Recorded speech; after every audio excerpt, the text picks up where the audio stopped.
Hey everyone, thank you so much for stopping by, and in this video I'm going to show you how I made this pretty, summery bustier crop top with a ruffled bottom. Alright, let's get right into it. So I had this floral piece of fabric from the thrift store, which I thought would be nice for the bust section. I took it with me to the fabric store and I found this almost champagne rose to use for the ruffle and the straps.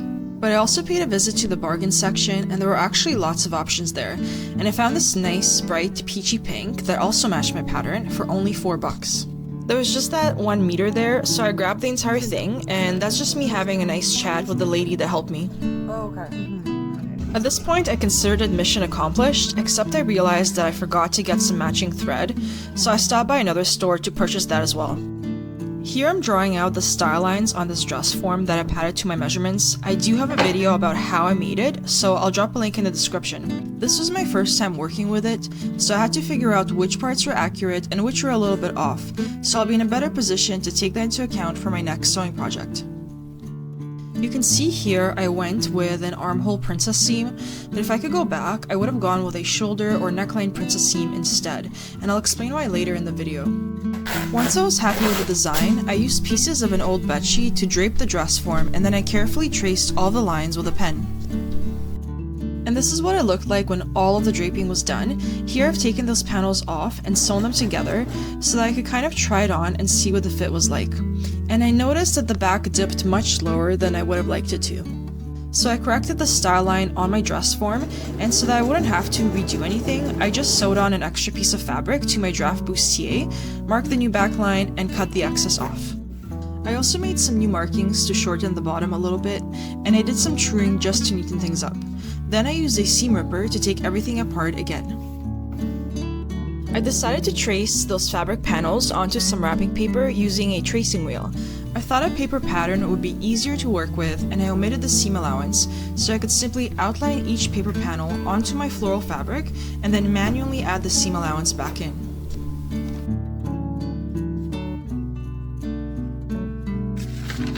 Here I'm working on the stay stitching, which I think was important for the bustier because I was creating some curvy stitch lines on stretchy polyester. But you can see the rippling here, so one tip to prevent that is hold your thread taut when pulling your fabric out of the sewing machine, and then just relax the stitching with your fingers as needed. So remember when I mentioned that instead of an armhole princess seam, I wished I went with a shoulder or neckline one?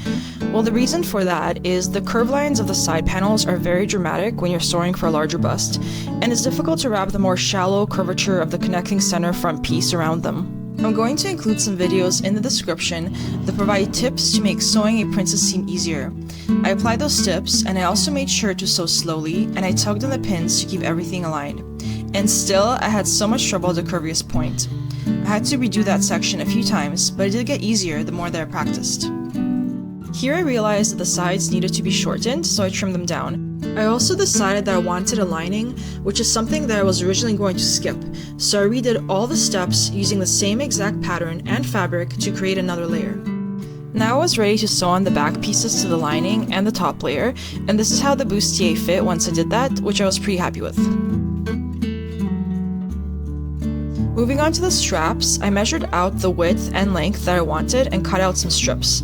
But I realized that I didn't cut them wide enough to sew them the way that I planned, which was a wider style and only required 1 piece of fabric. So I recalibrated and cut out 4 more pieces, so now I had 2 layers of fabric per strap that I simply sewed together. I used a latch hook and a pin to invert them, and then to get as much width as possible, I pressed them with the seam lines in the middle first, and then I repositioned the seams to the sides where they should be and pressed again. And now that the straps were ready, I marked where they should sit, sandwiched them between the lining and the top layer of the bustier, pinned everything into place, and sewed along the neckline. However, when I inverted everything to the right side, you can see that the center was scrunched up, so I rounded out the dip and re-sewed it, and that fixed the issue while still retaining some of the sweetheart neckline look that I wanted. Now I just pressed the seam allowance to one side and did the stay stitching, so everything sits perfectly and the lining doesn't roll up. Here I pinned the back panels to the straps so that I could make sure they were sitting at the right height, and then I double checked everything was perfectly centered, did some more pinning, and sewed everything into place. After that, I ironed the seam to one side again and did the stay stitching there as well. So all that was left now were the sides, so I pinned them together and sewed them down, but I also decided to shorten the bustier crop top a little bit more, so I marked where I wanted it and cut those few centimeters off. Finally, it was time to work on the bottom half of this garment, and I actually went with a flounce first, but when I tried it on, it really gave me bathing suit vibes, so I used the little fabric I had left to cut out some strips for a ruffle instead.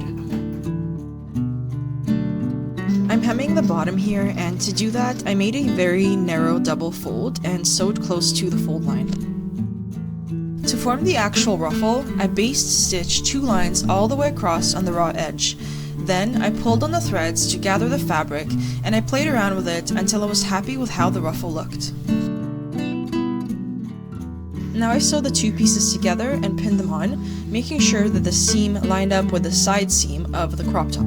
I sewed along the entire circumference and stopped and backstitched on both sides when I was probably about a couple of inches away from the other remaining side seam of the garment. At this point, I pinned the 2 loose ends that I was left with together and sewed them vertically, trimming off the excess fabric as needed.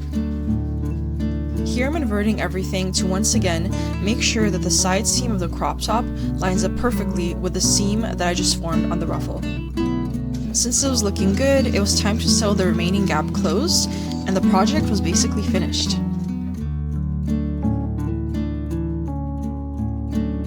As a finishing touch, I just pulled out the 2 basting stitches for a cleaner look. And that's it. I gotta say that I love wearing this top, and if you make one, I know you will as well. Please leave any questions or comments below, and if you enjoyed the video, hit the like and subscribe buttons, and I will see you again very soon.